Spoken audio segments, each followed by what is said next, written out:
이화여대 조일영 교수님께서 융합적 스마트 교육 구축 전략에 대해서 강연을 하시겠습니다. 조일영 원장님은 2012년 원장으로 계시는 동안 본격적으로 스마트 미디어 보급 및 체제 구축을 하셨고요.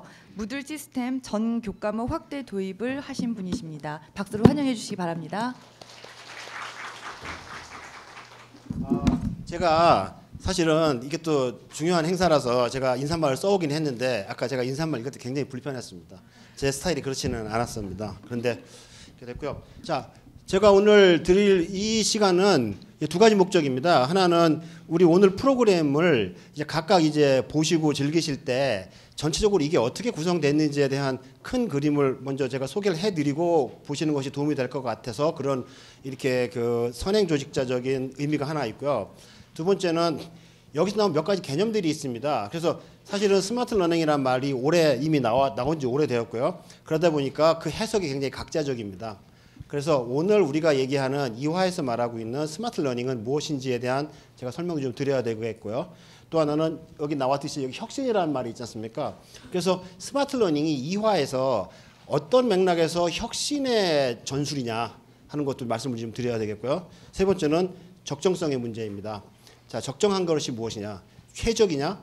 최고냐? 최대냐? 그러면 적정이란 무엇인가에 대한 저희의 해석이 좀 있으셔야 나중에 저희들의 이야기를 들으실 때도 도움이 되실 것 같고요. 마지막은 융합입니다. 자, 이런 부분들을 제가 앞에서 간단하게 다리를 놓아드려야 사실 본 세션에서 보다 중요한 이야기들이 나올 때 이해하시기 편할 거라고 생각합니다. 실은 제가 이거 넥타이를 풀려고 했는데 제가 손에 약간 좀 요즘에 감각이 좀 안 좋아서 이 첫 번째 단추를 풀지 못합니다. 그래서 그냥 이렇게 달고 좀 하겠습니다. 그냥 달려 있는 거라고 보시면 됩니다. 자, 여기 자, 적정 기반 기술 융합 스마트 전환주 체제적 접근이라고 되어 있습니다. 자, 이 내용이 뭘까요? 첫 번째 이제 조작적 정의가 있어야 되겠습니다. 자, 우리가 체제성이라고 하는 말이 왜 그토록 중요한가?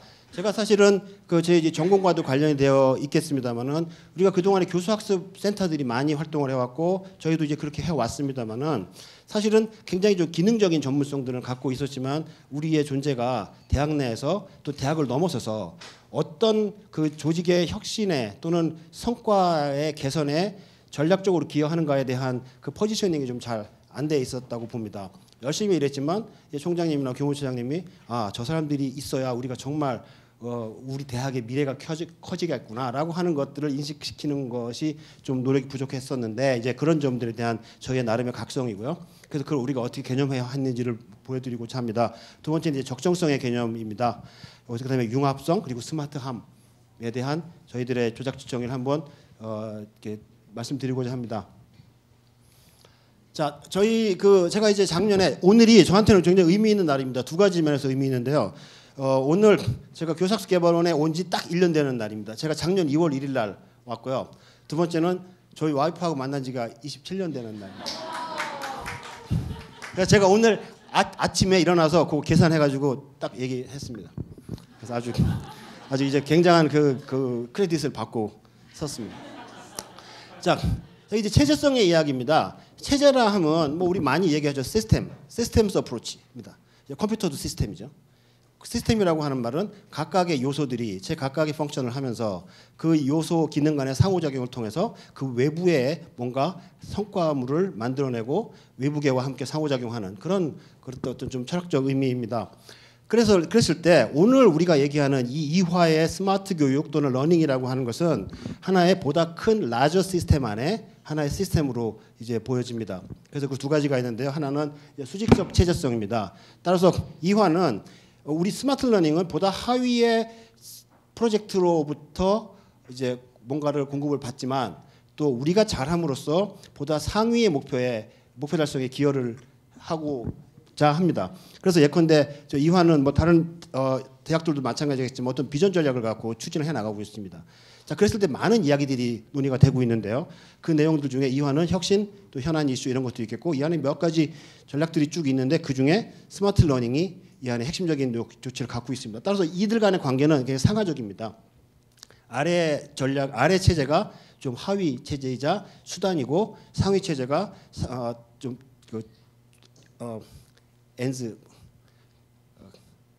엔즈가 뭐냐? 목표? 수단 수단과 목표 이런 관계를 갖고 있죠. 그래서 이거 상하적입니다. 자, 그런가 하면 근데 이제 그런 것들도 이제 수평적인 체제성도 있죠. 예컨대 저기 이화 스마트 러닝 밑에 아이패드 사업은 하위 수프라 시스템입니다. 그럼에도 불구하고 이와 병렬적인 여러 가지 저희가 하고 있는 사업들이 있는데요. 그들 간에는 수평적인 체제성이 있습니다. 그래서 그들끼리 서로 잘 연결이 돼야 차상위의 목표가 달성이 되고 뭐 이런 그림입니다. 그래서 사실은 교수학습 개발원의 앞으로 해야 될 그런 어떤 좀 전략적 그런 그 가능성 중에 하나는 스마트 러닝이라고 하는 이니셔티브를 통해서 학교 내에서 정말로 우리가 기여하는 바를 보이고 또 우리도 그런 인식하에서 하고 있는 여러 가지 좀 잡다구리해 보이는 그런 프로젝트들을 이렇게 수평적으로 연결시키고 또 수직적으로 연결시켜 내므로써 우리가 많은 그 자원을 받을 수 있고 또 레코니션을 얻을 수 있다고 생각합니다. 자, 이것은 그 수직적 체제성의 디테일입니다. 그 이화는 작년, 재작년부터 이제 한 5가지 정도의 국적한 비전 전략을 가지고 내세우고 있었습니다. 제가 처음에 왔을 때는 사실은 그런 것과 스마트 러닝에 대한 직접적인 관련성이 잘 논의되지 않았었습니다. 근데 저는 뭔가를 찾아봐야 되겠다라고 생각을 해보니까 직접적으로는 지식정보와 네트워킹이라고 하는 그 전략 과제에 우리가 직접적으로 관련이 돼 있지만 사실은 나머지 것들과도 다 굉장히 관련이 깊다는 걸 알게 됐습니다. 예컨대 학부교육 혁신, 스마트 러닝이니까 당연히 학부교육 혁신에 연관을 갖게 되겠죠. 국제화, 저희가 만든 것들 OCW, 아까 곽 교수님 말씀하셨지만 인바운드, 아웃바운드의 관계가 매우 중요합니다. 따라서 우린 거기 기여할 수 있을 거고요. 또 사회적 책무성, 지금 제가 나중에 말씀드리겠지만 이화의 정체성이라고 하는 것을 확장시켜 갑니다. 그건 단지 사용자로서 들어오는 것이기도 하지만 이화의 문제나 문화나 또는 가치를 같이 쉐어할 수 있는 사람들의 그 인적인 익스텐션이라고 볼 수 있는데 그것도 이제 의미의 사회성이고 그런 사회적 책무를 달성하는데 스마트 러닝이 기여할 수 있다는 걸 제가 자꾸 설득하려고 합니다. 연구 역량 강화죠. 이거 이제 컨텐츠 빌딩과 관련됩니다. 저희가 지금 수업 컨텐츠만 있는 것이 아니라 교수님들이 만드신 그 저작이라든지 이런 것들도 저희가 가져오고 또 도서관이랑도 연결이 되면서 그 연구 촉진에도 도움이 되고 있고요. 당연히 이게 기반 시스템이기 때문에 연결이 된다고 봅니다. 자, 이렇게 연결돼 있어서 돼 있습니다. 그 수평적 체제성입니다. 사실 지금 저희가 여기도 저희랑 같이 일하고 계신 또 그 업체도 와 계신데 몇 가지를 하고 있습니다. 예컨대 이 포트폴리오 시스템 대개 다 하실 거고요. 뭐 컨텐츠 매니지먼트 시스템, 뭐 OCW 시스템, 뭐 무들, 뭐 여러 가지 이런 각각 프로젝트를 하고 있지 않습니까? 그 할 때 들어가는 돈과 노력이 크게 달라지지 않으면서도 그들 간의 관계를 잘 오거나이즈 하는 것만으로도 굉장히 커다란 총체적 그 성과 향상이 있을 거라고 봅니다. 그래서 그런 것들을 고려하는 것이 제가 생각하는 수평적 체제성의 그 보장입니다. 자, 그래서 여기 보시면 이렇게 땡땡땡 이렇게 점선으로 되어 있는 거 있죠. 그건 저희가 직접 하는 사업은 아닙니다. 그럼에도 불구하고 우리가 거기랑 연결을 지어줌으로써 우리 학교 전체에서는 시너지가 날 수 있겠죠. 예컨대 학술 정보 시스템 이건 도서관 프로젝트입니다. 행정 시스템, 학사 시스템 이것도 뭐 우리 학교에서 하는 시스템이죠. 그러나 우리가 무관하지 않습니다. 저희가 찾아서 처음에 가서 찾아가면 네가 왜 나한테 왔냐 이렇게 생각을 말씀하시지만 설득하게 되면 조일현이와 같이 일함으로써 서로가 굉장히 베네핏을 얻을 수 있다라는 걸 확 이해하시게 되죠. 사실 저희가 하는 것만도 꽤 큰 일을 합니다. 여기 천 팀장, 뭐 김수영 과장 이런 분들이 다 나눠서 하고 계신데 그래서 컨텐츠 리파지터리 시스템 저희 이번에 진행해서 이번에 마무리되고 있고요. 오늘 말씀드릴 그 무들은 그 중에 하나입니다. 또 포트폴리오, 홈페이지, 공개 강의 시스템 서비스, 컨텐츠 관리 시스템 이런 것들을 저희가 하는 와중에 옆에 있는 다른 기관의 프로젝트들과 연결시켜 가려고 하는 노력을 합니다. 사실은 이것이 제가 나중에는 말씀드리겠지만 이 솔루션이 이런 생각이 다른 대학에 다 맞는 거라고 생각하지 않고 맞지 않을 수도 있고 맞아야 될 필요도 없습니다만은 그래도 내가 완전히 새로운 일을 아까도 곽 교수께서 얘기하셨듯이 컨텐츠 만든 거 또 만드는 식으로 할 바에야 지금 내가 해야 될 일을 누군가가 해주고 있다면 우리가 그분과 함께 협력하면 학교 전체의 그 퍼포먼스 향상에 도움이 되는 일들이 분명히 있을 거라고 보여지고요. 그런 일들을 찾고 또 그분들을 만나고 하는 것이 저희들의 중요한 일 중에 하나입니다. 따라서 그 전에는 굉장히 컨텐츠 개발 프로젝트에 굉장히 많이 신경을 쓰였지만 지금은 많이 돌아다니면서 만나고 특히 우리 선생님들이 이제 인기가 있는 분들이세요. 그래갖고 다른 부처 가서 막 만나고 저는 저러대로 만나고 뭐 이렇게 하면서 밥값이 많이 드는 그런 상황입니다. 자, 그다음에 이제 적정성입니다. 이제 적정성이라고 하는 것은 뭐 어프로프 테크놀로지를 또 뭐 새로 코인된 말이라서 많은 해석들이 있지만 근본적으로는 두 가지입니다. 하나가 최적화의 문제입니다. 그러니까 맥시마이제이션이 아니고 옵티마이제이션이 추구돼야 된다. 따라서 미국의 OCW 솔루션은 아프리카에 적정화되었을 때는 모양이 많이 바뀌게 되겠죠. 그런 의미가 하나 있고, 두 번째는 선진국 같은 경우에서의 그 어프로프리에이트 테크놀로지는 환경 친화성입니다. 그래서 그런 맥락을 저는 어떻게 해석하냐면, 이미 그런 어프로프리에이트 테크놀로지라고 하는 말을 이미 뭐 여러분 다 학부 때 경제학 들으셨겠지만, 경제 원론 들으셨겠지만, 거기에 그 내용을 잘 담아내는 프레임이 있습니다. 그것이 뭐냐면 그 미시경제학에서 나타나고 있는 한계 효용 체감의 한계 생산성 체감의 법칙과 등생산성 곡선의 이야기입니다. 자, 그래서 저는 이렇게 생각합니다. 투입 자원은 누구에게나 제한되어 있습니다. 이 세상에서 가장 돈 많은 사람도 자원은 제한되어 있습니다. 왜냐하면 돈은 액수가 충족을 완성시키는 것이 아니라 기회비용이기 때문이죠. 그 돈을 다른 데도 쓸 수 있었기 때문에 어디다 쓰면 그걸 다른 데 못 쓰는 것은 비용이기 때문에 누구에게나 제약되어 있습니다. 그래서 그렇기 때문에 내가 돈이 없어서 못한다라고 하는 말은 이 관점에서는 맞지 않는 말입니다. 적정성의 솔루션이 달라지는 거죠. 예컨대 뭐가 우리들한테 그 융합의 대상입니까? 이 스마트 러닝이라고 하는 이런 맥락에서는 예컨대 첨단 방법이냐, 전통의 테크놀로지냐, 이런 것도 얘기가 될 수 있겠고요. 디지털이냐, 아날로그냐, 또 수업 방식에서도 그냥 렉처냐, PBL이냐 이런 얘기 하죠. 사실 우리 요즘에 PBL도 얘기 많이 하는데, 우리가 어떤 길티 필링을 갖습니다. 아, PBL을 배워갖고 누가 PBL이 좋다는데 다 PBL 해야 되지, 이런 강박이 있을 필요가 저는 없다고 생각합니다. 사실은 돌이켜 보세요. PBL 그렇게 유행하고 있어도 도대체 진정으로 PBL 하는 데가 몇 %나 됩니까?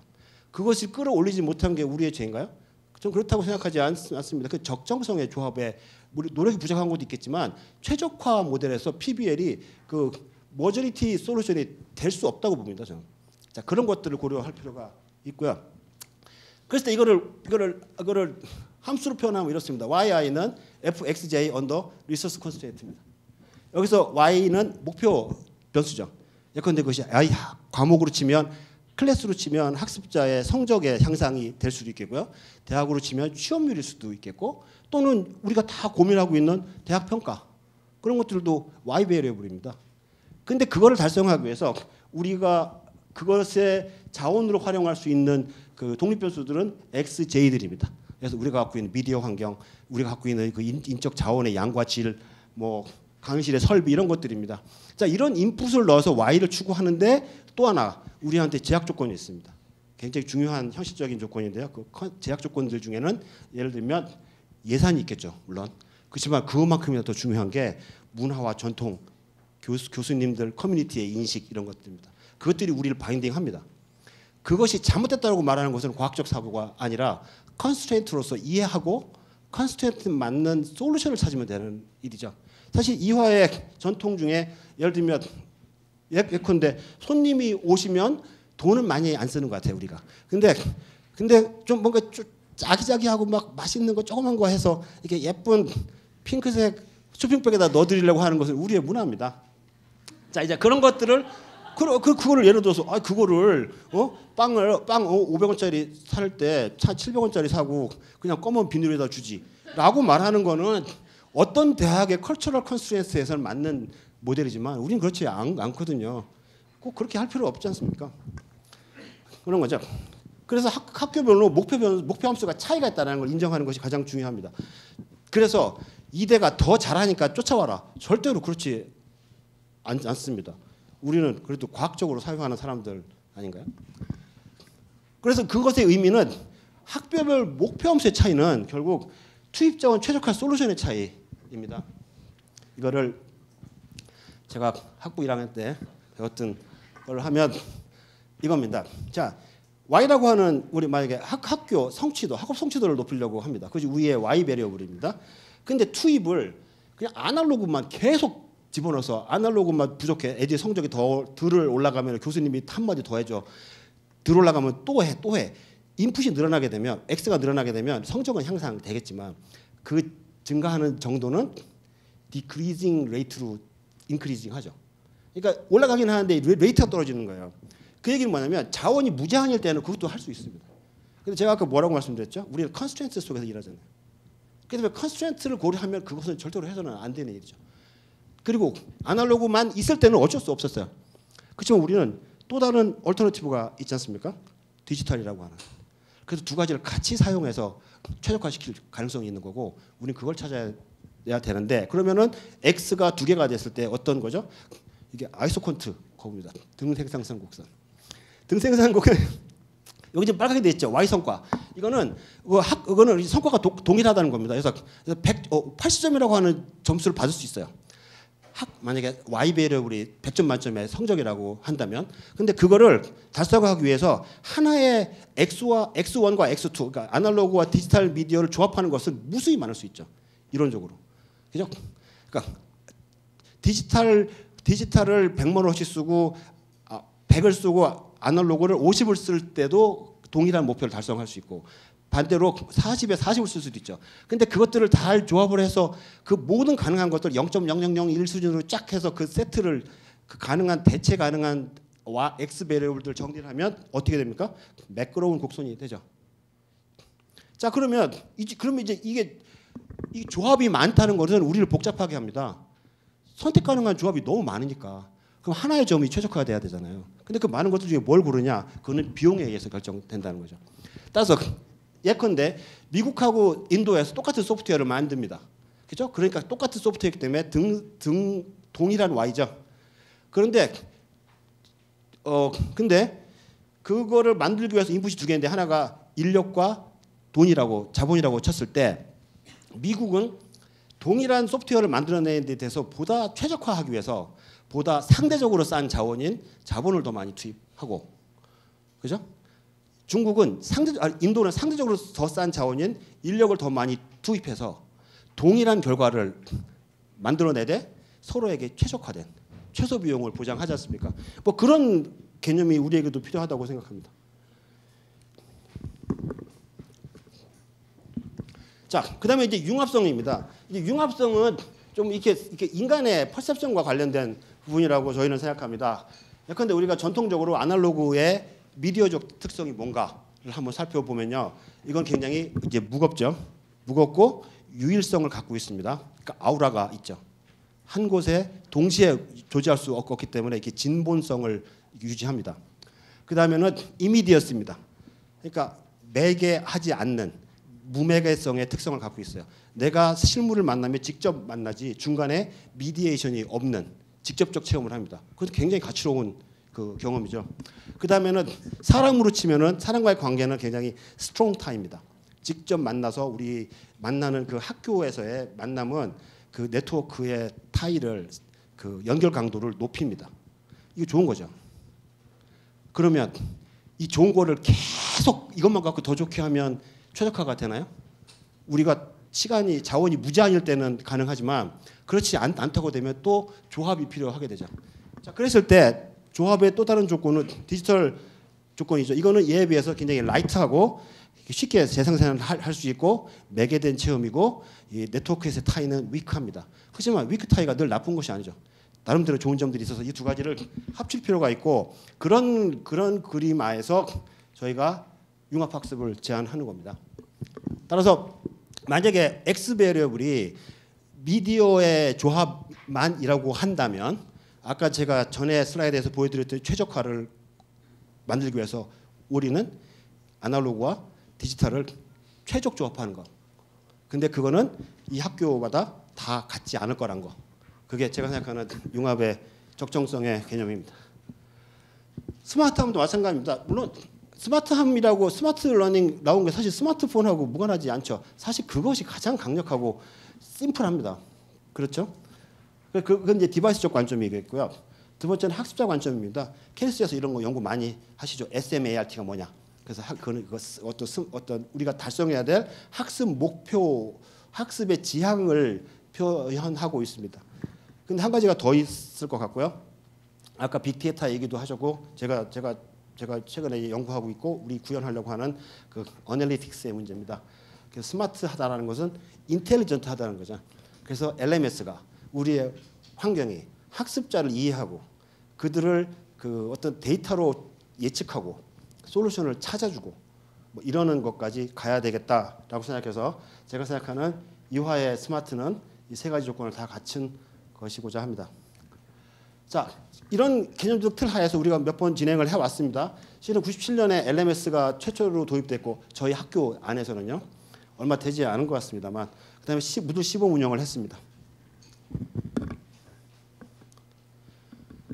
자, 여러분 그 복사한 거하고 좀 약간 좀 다릅니다. 늘 그렇듯이 이게 프린트해서 내고 나서 또 끊임없이 또 리비전을 합니다.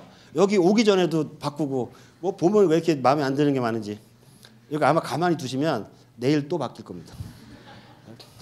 그게 바로 디지털 미디어의 그 라이트한 측면이죠. 그죠? 이게 복제 가능성 이런 것들이죠. 그래서 나쁜가요? 나쁜 점도 있고 좋은 점도 있습니다. 자, 그래서 처음에 모델은 이 오프라인이 커요. 제가 이제 사이즈를 키웠어요.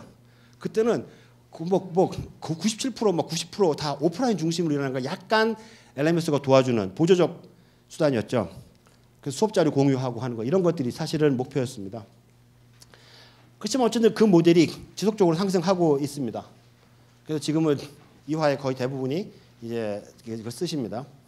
그 쓴다라고 하는 말은 그걸 통해서 교수학습 효과가 나아졌느냐에 대한 거는 아직 확인할 수는 없지만 적어도 LMS를 쓰는 것이 이화의 노움이 됐다는 거죠. 규범화 됐습니다. 안 쓰면 이상하다고 생각해요. 그런 건 매우 중요한 문화적 자산입니다.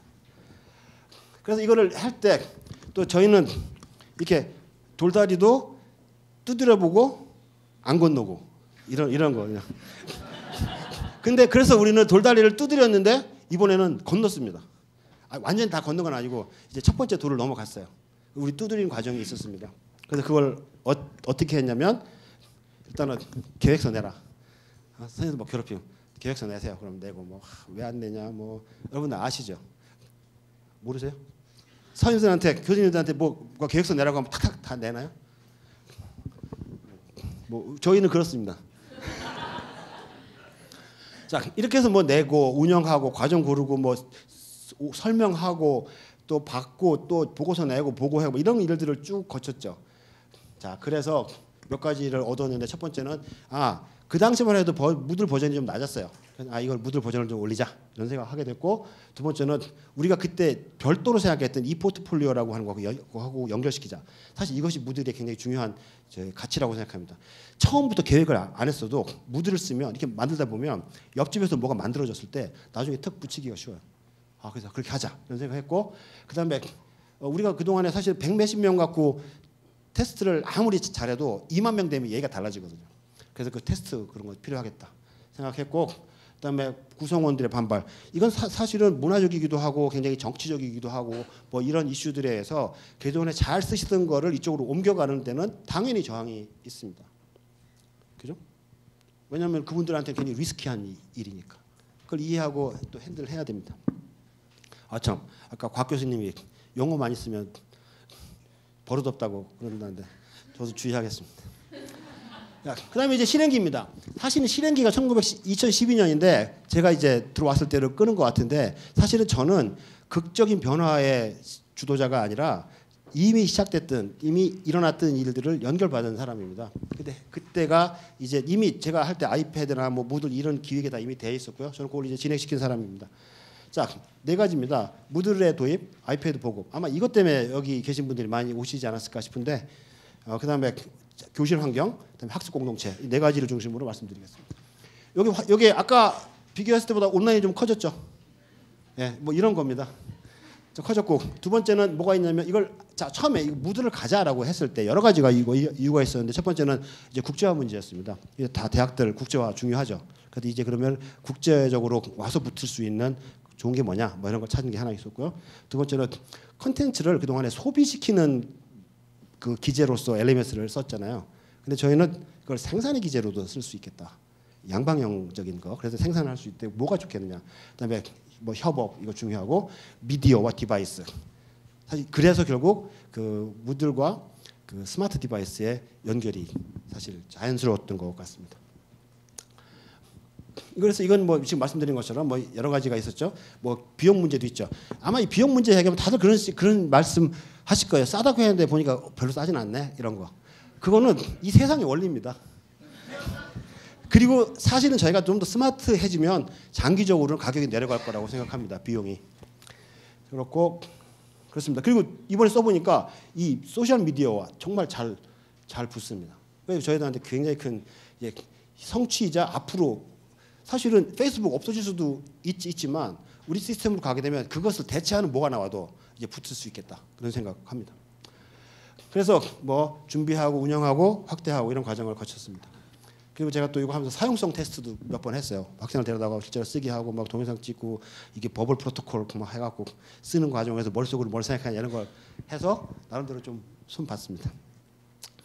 자, 그래서 지금은 이게 대등해진 것이 뿐더러 아까는 두 개가 독립적으로 존재하면서 교류가 있었는데 이제는 그것이 이제 합쳐지는 오버랩되는 양상을 보입니다.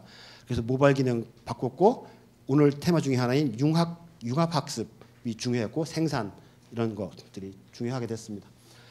자, 그다음에 이제 아이패드 얘기입니다.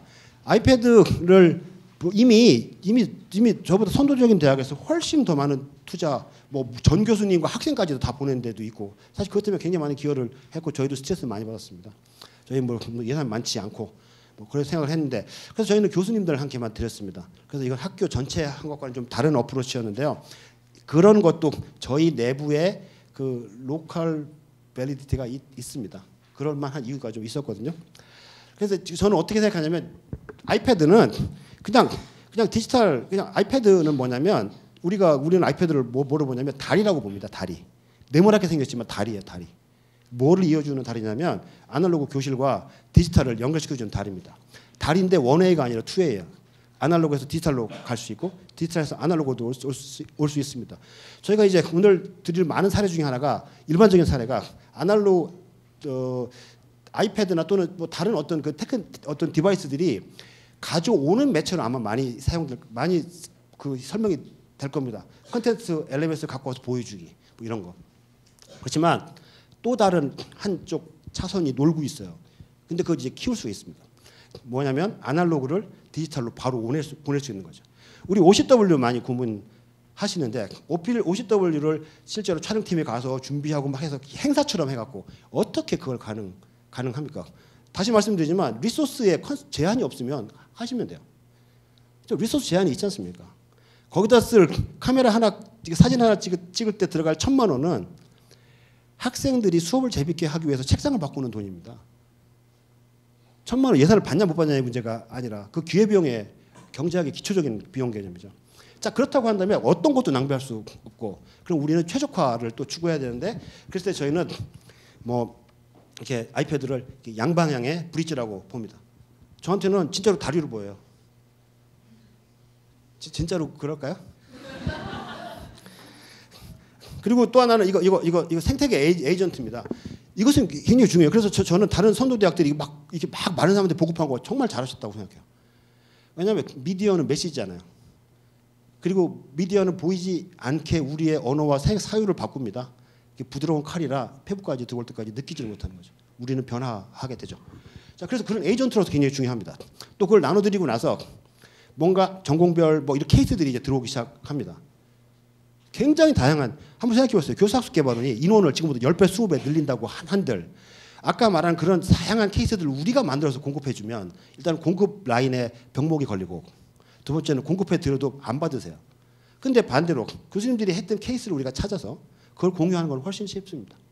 그건 이제 또 그 대학이라는 특히 이화라고 하는 그 문화적 토양 속에서 나타난 그 점이긴 한데요. 자, 그렇습니다. 그리고 학생은 그러면 어떻게 할 거냐? Bring your own device예요. BYOD. 제가 이번 학기 제 수업을 한데 45명 수업했는데 작년까지도 100%가 아니었는데 금년에 100% 그 스마트 디바이스를 애들이 다 갖고 있었어요. 그래갖고 제가 뭐 몇 가지를 사용할 수 있었던 것 애들이 갖고 온 거죠. 이제는 고민할 필요 없어요. 그리고 왜 학교에서 시기 없어서 이거 사라 저거 사라 하나요? 지들이 다 갖고 있는데 돈의 문제이기도 하지만 자기들이 최적화시킨 것들을 왜 우리가 최적화 조건을 해체시킵니까? 하게 놔두고 단지 대학은 그걸 할 수 있는 그 기술적 환경들을 만들어주고 백그라운드에서 노력을 하면 됩니다.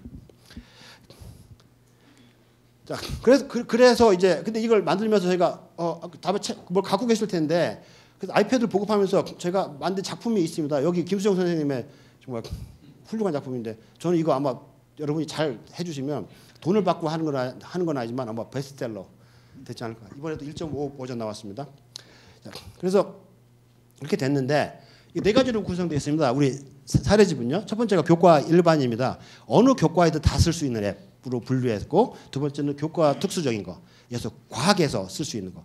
의대에서 쓸 수 있는 것들을 분류했고요. 그다음에 생산도구. 아까 생산해야 된다고 했지 않습니까? 그럼 생산도구를 또 섹션을 나눴고요. 그다음에 마지막은 기본 공통입니다. 아마 지금 우리가 2.0으로 하려다가 잠깐 멈칫한 거는 우리가 2.0을 넣기 위해서 뭔가 더 라디컬한 변화가 있어야 되는데 그거는 이제 다음에 저기도 우리 이혜진 선생이 준비하고 있습니다. 그게 뭐냐면 이제 그거를 이제 시나리오로 먹는 거죠. 한 학기 동안에 기승전결 수업의 기승전결에 따라서 그때 일어나는 온라인과 오프라인이 연동된 케이스들을 쭉 연결시켜서 그것이 완성된다면 감히 2.0으로 얘기할 수 있을 것 같아서 그때까지 기다립니다. 준비 빨리 하세요. 자, 그래서 이게 지금 PDF로 다 올라가 있고요. 책으로도 보실 수 있는데요. 이건 1.5 버전입니다. 그래서 나눠드린 혹시 갖고 계신 책은 요거보다 좀 다릅니다. 이건 1.0이고 2.0인데요. 그래서 뭐 저희가 이제 좋은 점이 뭐냐면 이겁니다. 교수님들한테 저희가 받았어요. 그래서 선생님 실제는 써보시고 의견 주시고 또 거기다가 이메일하고 연락처까지 주셔서 우리 이대에서 다른 선생님들이 연락하면 답해 주세요라고 해서 우리가 연결시켰습니다. 우리가 어떻게 다 설명하겠어요. 그러니까 일종의 옐로우 페이지 같이 해서 이게 서로 이게 자기네끼리 얘기할 수 있게 만드는 그런 방법을 택했고 그리고 전공 가능한 얘기입니다. 사회과학, 뭐 우주, 뭐 화학 굉장히 많습니다. 아까 곽 교수님께서 찾는 게 중요하다고 하셨는데 저는 그 찾을 사람이 적어도 대학에서는 우리 교수학습 개발은 아니라고 생각합니다. 우리 못 찾고 찾아도 안 받아주고 근데 각 교수님들이 찾을 수 있게 되는 그 기제가 작동하면 굉장히 훌륭한 경우가 될 거라고 봅니다. 제작 앱이고요. 세팅입니다. 이게 책입니다. 요 밑에 보시면 지금이라도 들어가시면 이거 다 받으실 수 있습니다. 1.5 버전. 자, 그다음에 강의실입니다. 강의실입니다. 이거는 이제 저희가 작년 11월부터 해서 한 1,200개 정도 시설을 돌아다니면서 다 조사를 한 결과인데요. 그래서 전수 조사를 했고요. 이걸 한 결과 제가 보기에는 이거 결과를 여러 가지로 이제 분류할 수 있는데 분류의 축이 여러 가지가 있는데 예를 들어서 그 교무적 축이 있겠습니다. 사이즈가 얼마냐, 대형이냐, 중형이냐, 소형이냐. 왜냐하면 클래스 사이즈에 따라서 교실 할당해야 되잖아요. 그런 분류도 필요하다고 봅니다. 그것이 이제 교무적 분류고요. 두 번째는 테크놀로지적 분류입니다. 그래서 이 교실을 생산 중심의 교실로 갈 거냐, 아니면 소비 중심으로 갈 거냐. 대부분은 소비 중심이겠죠. 생산 중심이라고 말하는 것은 진짜로 뭐 스튜디오 성능을 갖고 있고 자동 카메라가 막 붙어 있고 이런 것들. 그렇지만 모든 강의실이 그럴 필요는 없잖아요.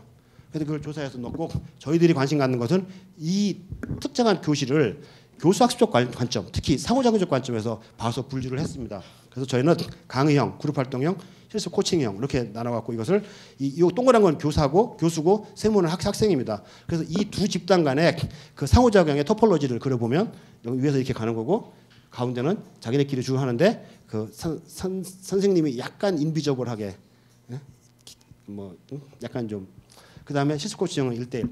그런데 바로 그것이 학습 목표와 관련된다는 거죠. 그래서 학습 목표가 개념의 이해다. 그러면 강의형으로 가는 거죠. 따라서 이런 논리라면 강의형이 사라져야 됩니까? 아니죠. 강의형은 강의형으로서의 진화의 계열이 있습니다. 우리 진화적 다양성이 그런 거 아닙니까? 기린이 목이 긴데 목이 긴 놈만 사는 것이 아니죠. 기린도 최적화되어 있고, 그러니까 인간이 지렁이보다 그런 면에서 더 진화론적으로 우수하지 않습니다. 나름대로의 최적화되어 있는 진화의 결정체들이잖아요. 자, 그래서 이제 이걸 보다 보니까 제가 요즘 이게 하느라고 그림 그리느라고 요즘에 그래서 이게 첨단성을 이게 위계적으로 보는 관점이 있겠습니다. 이거는 로우 레벨, 미들 레벨, 하이 레벨 그렇게 볼 수도 있지만 사실 이런 강박 때문에 왜 우리는 이렇게 후지냐 이렇게 생각할 수 있지만 그렇지 않을 수 있습니다. 그래서 제가 생각하는 방법은 이겁니다. 자, 아까 말씀드렸죠. 첨단 강의형도 첨단일 수 있고 그룹 활동형도 첨단일 수 있고 후질 수도 있죠. 그러니까 후진 거는 안 되죠. 이 모델에서는 다 첨단이어야 돼요. 그렇지만 강의장 첨단이 실습형 첨단과 같을 이유는 없죠. 그렇지 않습니까? 코끼리로 진화한 애와 개미로 진화한 애가 왜 개미가 코끼리 같이 힘이 세야 되나요? 그건 아니죠. 그리고 그거를 대신 그 안에서 대중소는 따로 있고 콘텐츠 생산형과 이렇게 돼요. 그 대신 학교는 스마트 러닝이라고 하는 부분에서 모든 교실에 다 집어넣을 생각입니다. 그래서 강의형이라도 스마트 디바이스는 다 들어가고 이렇게 봅니다. 그래서 공동체 촉진하고 그리고 요거 잘 보세요. 요분이 누구냐면요. 저희 전임 원장이십니다. 전임 원장께서 사실은 이 토대를 다 쌓으셨죠. 그다음에 요건 누굽니까? 이게 저입니다. 제가 이거 처음에 하고 나서 뭐 우리 학교 기자들 뭐 그 미디어 많이 만나고 동영상 찍었어요. 얼굴에 붕대 담고 이런 노력을 또 해야 됩니다. 그다음에 이거 보니까 몇 가지 요구가 있었고요. 지금은 아주 뭐 기초적인 요구들을 하고 계십니다. 자, 그리고 이제 그래서 지금 1.5 버전이 나왔고요. 70건에서 120건으로 늘어났습니다. 그리고 그 당시 사례들도 초기에는 소비형이 많았는데 이제 생산형이 늘어나고 있습니다. 이런 자연적인 추세를 잘 살피는 것이 이게 농부로서의 그러니까 저는 이제 그 가드닝이라고 하거든요. 이렇게 생태계를 발전시키는 것은 엔지니어 컨셉이 아니라 가드너 컨셉이어야 되거든요. 농사 짓는 사람들 잘 살펴봐야 돼요. 그래서 여기 크다 뭐 그늘 좀 그린도 쳐주고 물도 좀 주고 해야지. 안 자라놓으면 이렇게 뽑아 올리면 뿌리 다 말라 죽잖아요. 이렇게 되는 거죠. 향후 추진 과제입니다. 교수 중심에서 학생 균형입니다. 교수 중심에서 학생 중심으로 가는 거 이거는 아니죠. 이게 균형이 우리의 목표입니다. 그래서 뭐 이런 것들도 좀 같이 고려하고요. 그리고 이게 제가 연구하고 있는 거거든요. 뭐냐면 그 라파엘 모델이라고 부릅니다. 그래서 저는 이거를 Learning Analytics for Prediction and Action in E-Learning 이름이 괜찮잖아요. 처음에 이게 라파라고 했다가 뭐 라팍이라고 했다 그런데 제가 그래갖고는 안 되겠다. 그래서 물론 라파엘은 아니지만 라파엘 이렇게 부릅니다. 자, 이 모델은요. 이 모델은 기존의 그 러닝 애널리틱스 또는 에듀케이셔널 데이터 마이닝의 기본적인 생각입니다. 로그 파일을 가지고 클러스터링, 클래시피케이션, 프레딕션 뭐 해서 어소시에이션 해갖고 그 목표 함수를 추정하는 겁니다. 예컨대 학생 사람들이 돌아다니면서 카드 뭐 근거 이런 걸 가지고 그 사람의 자동차 매출을 예측한다거나 뭐 이런 것들이죠. 자, 이런 것들도 당연히 중요합니다. 그런데 일반적인 데이터 마이닝과 다르게 우리 수업에서 데이터 마이닝 몇 가지 훨씬 복잡한 요소들이 있어야 되는데 그게 뭐냐면 자, 이런 행동이 일어났어요. 어떤 아이가 들락날락해요. 그래갖고 로그 파일 분석해 보니까 그 로그인 프리퀀시가 최근에 급증하고 있어요. 그리고 급증하는 거는 좋은 성적을 예측해요. 그걸로 끝나는 것이 아니라 우리는 처치를 해야 되잖아요. 그러려면 그렇게 행동이 늘어나는 게 어떤 사이콜로지컬한 어떤 원인에 의해서 나타나는지를 이해해야 되죠. 자, 로그 파일은요. 객관화된 데이터라서 분석하는 게 어렵잖아요. 근데 그것을 교수학적으로 해석하는 것은 완전히 다른 문제입니다. 그것이 일반적인 데이터 마이닝이 갖지 못하는 점이고 우리의 도전입니다. 그래서 그거는요. 학습자 개인의 속성 또는 상태, 그러니까 트레이트와 스테이트를 구분하죠. 그죠? 트레이트는 타고난 기질이고 스테이트는 상태입니다. 상태는 자주 변하죠. 근데 그 개인적인 것도 있고 또 소셜한 거, 그 소셜 네트워크의 변화 이런 것들을 바라보게 되고요. 그래서 이것들을 통해서 이런 것들은 실은 본인이 있는 위치나 또는 상황, 환경, 교수자, 콘텐츠 등에 의해서 영향을 받죠. 그래서 이게 결국 얘를 만들어내고 그래서 이런 이해를 할 수 있을 때 처방을 할 수 있고요. 이 처방은 첫 번째는 학습자에 주는 피드백. 요즘에 많이 케이스에 거의 대부분의 케이스는 비주얼로 학습자에게 피드백하는 겁니다. 그렇지만 그것만 있는 것이 아닐 것 같고 그래서 교수자한테도 주는 피드백이 있겠고요. 세 번째는 콘텐츠의 수정이나 추천을 할 수 있는 피드백도 있을 겁니다. 자, 그리고 무엇보다도 나중에 이런 걸 계속하면서 머신러닝을 하는 거죠. 그래서 그 모델이 프레딕터빌리티를 자꾸 높여가는 스스로 늘어나. 그래서 이제 저는 이거를 스마트 러닝의 인텔리전트 요소라고 봅니다. 이것이 저에게는 매우 중요한 스마트적 요소입니다. 이게 이게 다른 데서 이게 이제 저희가 카피 떠온 거고요. 이건 우리가 지금 만들고 있는 겁니다. 자, 마지막입니다. 자, 다시 본질로 돌아가서 우리가 이것을 왜 하는가? 우리는 이화의 시스템을 작동시키기 위해서 스마트 러닝을 합니다. 자, 스마트 러닝은요. 큰 전체의 부분입니다. 그렇지만 다른 부분과 유기적인 관계를 갖고 있습니다. 그래서 예컨대 세 가지 축을 봤을 때 자, 현재 이화 학생이냐 아니냐. 그렇지만 익스텐디드 이화의 밖에 있는 많은 사람들이 있지 않습니까? 그 사람들로 그 아이덴티티로 축을 잡았을 때 이런 변화의 양상을 하나 축을 볼 수 있겠고요. 두 번째는 그 러닝입니다. 자, 컨텐츠냐 컨테이너냐. 아까 컨텐츠 말씀하셨지만 저는 사실은 곽 교수님 생각 약간 다른 것이 저는 컨테이너도 매우 중요하다고 생각합니다. 형식이 내용을 지배하는 경우도 많죠. 미디어가 메시지니까. 이런 것도 있고 또 하나는 공간입니다. 아날로그 공간이냐 디지털 공간이냐 따라서 이런 겁니다. 사실 이 축 안에 우리가 하고 있는 굉장히 많은 프로젝트들이 연결되어 있습니다. 그래서 그것들을 잘 포지셔닝하는 게 매우 중요하고 자 이렇게 하게 된다면 우리는 여기가 우리가 2대입니다. 이거 2대 바켓 시스템이고요. 그래서 시스템이기 때문에 이화는 외부에서 인풋을 받아서 이화의 프로세스를 통해서 부가가치를 높인 다음에 외부로 아웃풋을 내야 됩니다. 그래야지 우리가 이 시스템 생태계에서 살아갈 수 있잖아요. 그래서 이 투입을 받아서 이걸 돌리고 산출을 내고 이 산출에 의해서 이렇게 돌아가는 이 모델을 작동시켜야 되는데 이것은 제 과제는 아닙니다. 이거 총장님 과제지만 저는 그 과제 속에서 제가 할 역할을 잘 하겠다 이런 겁니다. 자 Q&A는 지금 할 건 아니고요. 그리고 단지 제가 하고 싶은 말은 이겁니다. 이게 우리 대학의 영문 그 패러프레즈입니다. 그 캐치프레즈입니다. 이화 Where Change Begins. 제가 요거 지난번에 2학기 때 총장님이나 처장님 다 계실 때 요거 해서 기분이 좋아지시는 것 같아요. 여보세요. 자 이화 Where Change Begins죠. 그래서 그 다음에 Smart Learning Which Drives the Change. 이게 제가 생각하는 우리 스마트 러닝의 전략적 포지션입니다. 자, 지금까지 제가 바쁘게 말씀드렸습니다. 아까 제가 처음에 읽던 때와는 좀 다르죠. 제가 넥타이 풀었으면 더 잘했을 텐데. 야, 들어주셔서 감사하고 이렇게 와주셔서 정말 감사합니다.